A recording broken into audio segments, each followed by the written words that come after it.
নমস্কার, আমি মিতালি। দুর্গাপুজোয় ভাঁজ ফেলতে চলেছে বর্ষা।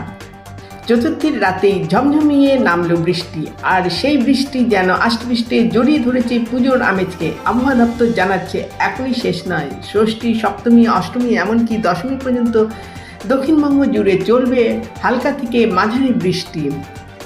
বঙ্গোপসাগরে সৃষ্টি নিম্নচাপ ক্রমশ শক্তি বাড়িয়ে গভীর নিম্নচাপে পরিণত হবে শুক্রবার। শনিবার সকালেই তা দক্ষিণ ওড়িশা এবং অন্ধ্রপ্রদেশ উপকূলে স্থানীয়ভাবে প্রবেশ করবে। এর জেরে শনিবার দক্ষিণ চব্বিশ পরগনা ও ঝাড়গ্রামে ভারী বৃষ্টির আশঙ্কা।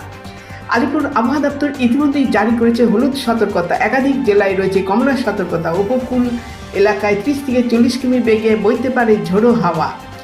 সেই কারণে মৎস্যজীবীদের 26 থেকে 28 সেপ্টেম্বর পর্যন্ত সমুদ্রে যেতে কড়া নিষেধাজ্ঞা। পুজোয় ভিড় জমাতে গিয়ে ছাতা বর্ষাতেই হবে দর্শনার্থীদের একমাত্র ভরসা।